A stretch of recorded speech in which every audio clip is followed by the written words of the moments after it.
Bismillahirrahmanirrahim. Assalamualaikum warahmatullahi wabarakatuh.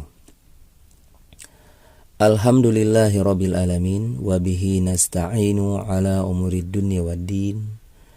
Ashhadu an la ilaha illallah wahdahu la syarikalah, wa ashhadu anna muhammadan wa ala alihi wa ashabihi wa man tabi'ahum bi ihsanin ila yaumiddin, amma ba'd. Anak-anakku sekalian, sekarang kita masuk kembali kepada pelajaran Tauhid. Dan ini merupakan video pembelajaran yang kedua.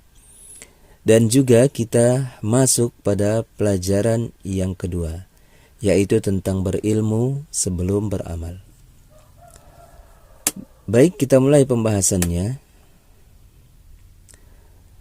Berkata Asy-Syaikh Muhammad bin Abdul Wahhab rahimahullahu ta'ala,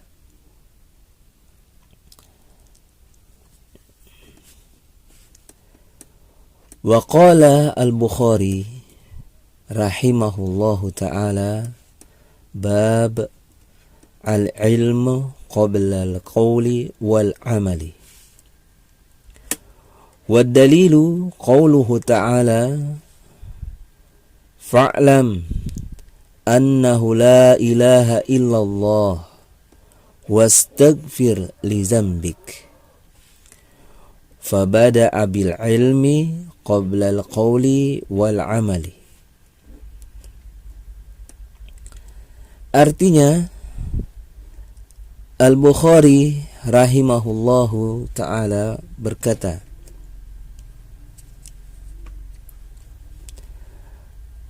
bab tentang ilmu sebelum berucap dan beramal. Al-Bukhari berdalil dari firman Allah Subhanahu wa taala, Quran surah Muhammad ayat 19, yang artinya, maka ilmuilah bahwa sesungguhnya tidak ada sesembahan yang diibadahi dengan benar selain Allah, dan mohonlah ampunan bagi dosamu.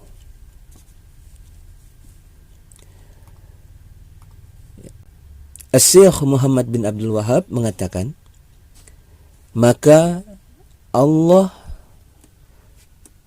memulai perintah dengan ilmu sebelum berucap dan beramal. Sebagaimana dalam firman-Nya, fa'lam, maka ilmuilah, maksudnya berilmulah dulu sebelum berucap dan beramal. Baik, di sini ada biografi ringkas dari Asy-Syaikh atau Al-Imam Al-Bukhari, ya.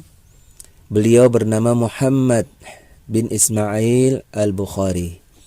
Jadi nama Asy-Syaikh Al-Bukhari atau Al-Imam Al-Bukhari rahimahullahu ta'ala itu adalah Muhammad, nama beliau, ya, Muhammad. Nama bapak beliau adalah Ismail. Adapun Al-Bukhari itu adalah penisbatan kepada daerah kelahirannya di Bukhara, ya, di Bukhara. Maka disebut Al-Bukhari, ya. Jadi kalau misalnya kita ingin menisbatkan diri kita kepada daerah kelahiran kita, misalnya Bugis, maka boleh kita tambahkan di akhir nama kita Al-Bugisi. Yang lahir di Makassar, Al-Makassari, ya. Atau orang Indonesia, Al-Indonesi, ya. Seperti itu, ya. Itu namanya penisbatan kepada daerah atau negeri kelahiran. Ya, Al-Bukhari adalah seorang ulama hadis, ya, memiliki banyak karangan, dan yang paling terkenal atau masyhur adalah kitab Shahihul Bukhari, ya. Ini kitab yang sangat terkenal, kitab hadis yang sangat terkenal, ya, karena kitab yang paling sahih menurut para ulama, ya, kesepakatan para ulama, kitab hadis yang paling sahih adalah Sahihul Bukhari. Ya.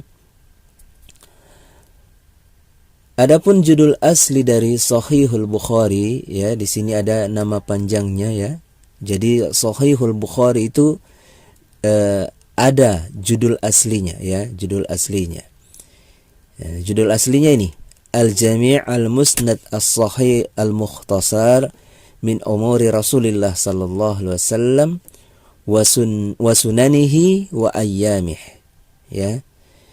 Adapun Al-Bukhari wafat pada tahun 256 Hijriah. Ya, baik. Itu adalah biografi ringkas dari As-Syekh atau Al-Imam Al-Bukhari. Dari perkataan Asy-Syaikh Muhammad bin Abdul Wahhab di atas, di sini ada 3 pembahasan. Yaitu yang pertama pentingnya ilmu, kemudian buah dari keutamaan ilmu, dan yang ketiga di antara buruknya kebodohan. Kita masuk pada pembahasan yang pertama, ya. Tentang pentingnya ilmu, ya, tentang pentingnya ilmu. Ilmu itu adalah syariat, memiliki kedudukan yang sangat penting dalam kehidupan seorang muslim, ya. Jadi ilmu bagi seorang muslim itu adalah syariat, ya, syariat, sebuah kewajiban, ya, bagi kehidupan seorang muslim, ya, karena dia perkara yang sangat penting. Karena kedudukannya yang sangat penting inilah, ya, kedudukan ilmu maksudnya yang sangat penting, maka Allah memerintahkan Rasulnya Sallallahu Alaihi Wasallam untuk meminta tambahan ilmu. Ya. Ini perintah dari Allah Subhanahu Wa Taala kepada Nabi Sallallahu Alaihi Wasallam agar meminta tambahan ilmu. Maksudnya berdoa agar ditambahkan ilmu. Dan ini, doa ini seringkali kita ucapkan, seringkali kita bacakan, ya, ketika akan belajar, ya. Allah Subhanahu wa taala berfirman, "Wa qul rabbi zidni ilman." Dan katakanlah, wahai Rabbku, tambahkanlah kepadaku ilmu. Ya, doa ini ada di dalam Quran surah Thaha ayat 114.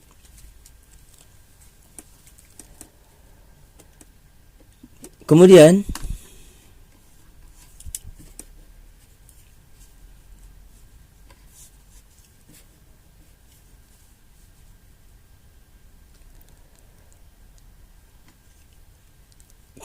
Rasulullah sallallahu alaihi wasallam bersabda, ya, perhatikan, man yuridillahu bihi khairan yufaqihhu fid din. Ya. Barang siapa yang Allah kehendaki kebaikan pada dirinya, maka ia akan menjadikannya paham agama. Ya. Jadi ketika Allah Subhanahu wa taala menghendaki kebaikan kepada diri seseorang, maka Allah akan menjadikannya paham agama, ya, faqih dalam agama, ya, yufaqihu fid din, ya. Jadi ketika seseorang itu faqih dalam agama, ya, paham tentang agama, maka akan mudah baginya muncul kebaikan dari dirinya, ya, karena ini merupakan jalan Allah Subhanahu wa taala, ya. Ya, yang ketika Allah menghendaki kebaikan kepada diri seorang hamba, maka akan dijadikan ia paham agama. Ya, ini adalah hadis yang diriwayatkan oleh Al-Imam Al-Bukhari pada Sahih Al-Bukhari nomor 71. kita masuk pada pembahasan yang kedua, yaitu buah dan keutamaan ilmu. Ya.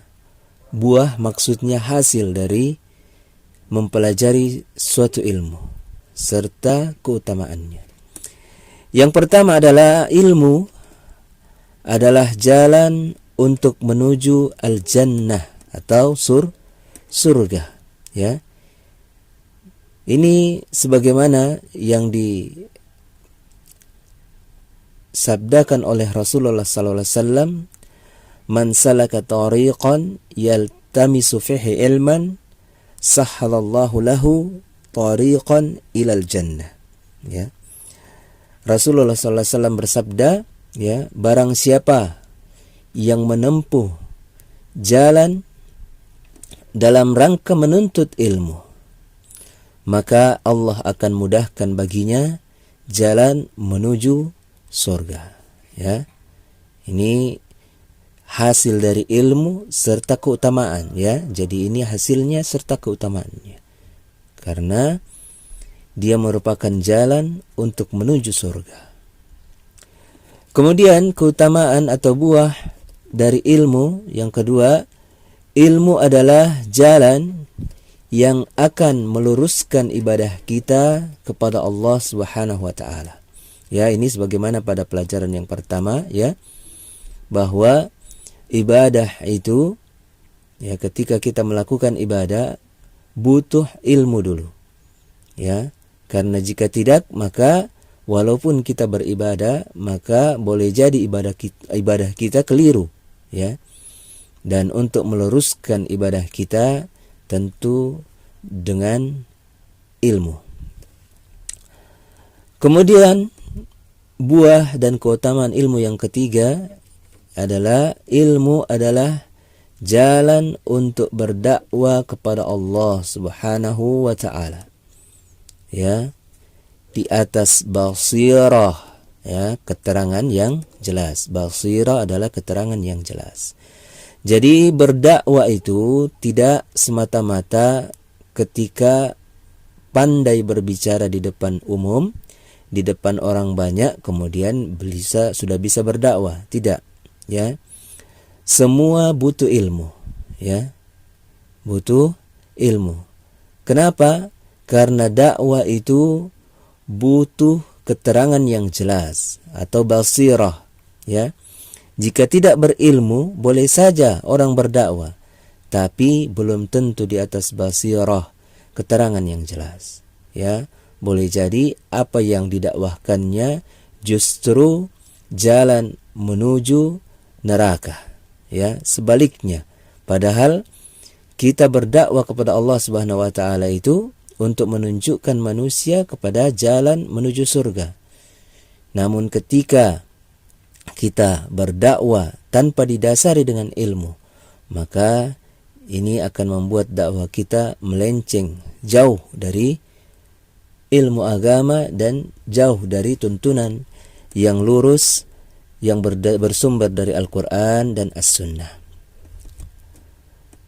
Ini adalah pembahasan kita yang kedua. Kemudian kita masuk pada pembahasan yang ketiga, ya, dari perkataan Asy-Syaikh rahimahullahu taala di atas, di antara buruknya kebodohan, ya. Jadi ini bertentangan dengan pembahasan yang kedua tadi. Ya, kalau tadi keutamaan dari ilmu. Bagaimana kalau orang yang tidak berilmu? Ya, berarti dia adalah bodoh, orang yang bodoh. Maka buruknya kebodohan yang pertama adalah kebodohan adalah sebab jauhnya seorang hamba dari Allah Subhanahu wa taala dan sebab dilakukannya kemaksiatan, ya. Orang yang tidak paham bahwa salat 5 waktu itu wajib, maka dia tidak akan bersemangat untuk melakukannya. Bahkan menjauhi masjid-masjid Allah, ya. Karena itu kebodohan menyebabkan seseorang jauh dari Allah Subhanahu wa taala. Ya. Bahkan ini merupakan sebab dilakukannya kemaksiatan. Ya, karena tidak tahu, karena bodoh, maka justru dia melakukan kemaksiatan tanpa sadar. Ya, meninggalkan sholat 5 waktu adalah kemaksiatan yang sangat besar. Ya, kemaksiatan yang sangat besar. Ini jauh lebih buruk daripada orang yang melakukan pencurian, ya, minum minuman keras, dan yang semisalnya.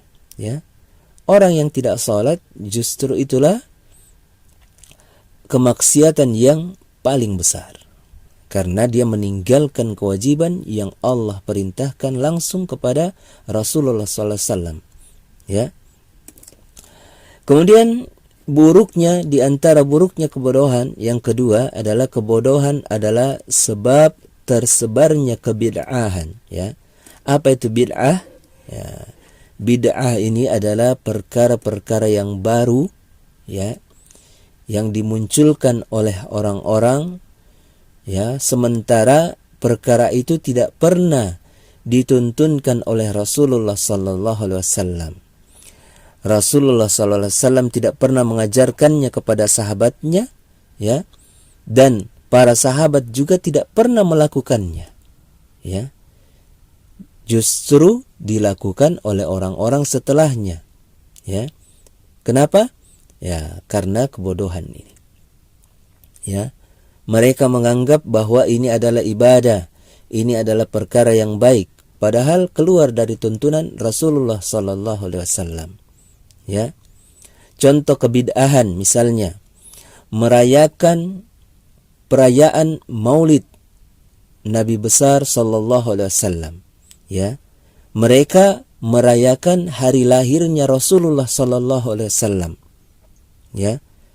Dan mereka menganggap ini adalah sebuah kemuliaan, ya, penghormatan kepada Nabi sallallahu alaihi wasallam, ya.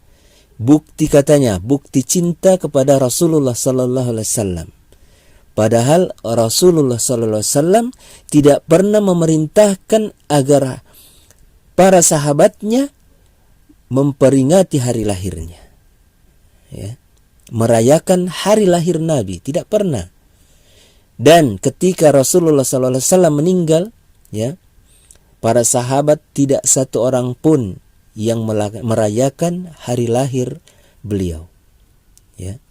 Padahal kalau kita mau berdasarkan cinta, maka kecintaan sahabat kepada Rasulullah SAW itu jauh lebih besar. Ya. Tetapi bersamaan dengan itu mereka tidak mengadakan Maulid Nabi. Ya, tidak merayakan hari lahir Nabi. Ya. Tapi karena muncul orang-orang bodoh setelah mereka, akhirnya membuat sebuah kebid'ahan ini, dan kebid'ahan ini adalah perkara yang batil. Ya. Perkara yang batil. Perkara yang sesat, karena Rasulullah SAW bersabda, ya, bahwa bid'ah itu sesat, ya. Kemudian yang ketiga, ya, kebodohan, di antara buruknya kebodohan adalah sebab terjadinya kesalahan dalam beribadah kepada Allah. Ini sudah kita jelaskan pada pelajaran yang sebelumnya, ya. Maksudnya beribadah bagus, tetapi bersamaan dengan itu justru salah dalam beribadah. Baik, ini adalah pembahasan kita pada pelajaran yang kedua, dan di sini ada kegiatan murid, tapi untuk pelajaran yang kedua ini Ustadz tidak membebankan tugas dulu, ya. Cukup mendengarkan materi, ya, cukup menyimak pelajaran saja, ya. Pahami apa yang telah dijelaskan, ya. Dan jika ingin mengerjakan latihannya silahkan, tapi tidak perlu untuk dikumpulkan, ya. Tidak perlu untuk dikumpulkan. Tidak ada pengumpulan tugas pada pekan ini, ya, pada pembelajaran kita kali ini, ya. Baik, semoga ada manfaatnya dan mohon maaf atas segala kekurangan. Subhanakallahumma wa bihamdik asyhadu an la ilaha illa ant wa astaghfiruka wa atubu ilaik. Wassalamualaikum warahmatullahi wabarakatuh.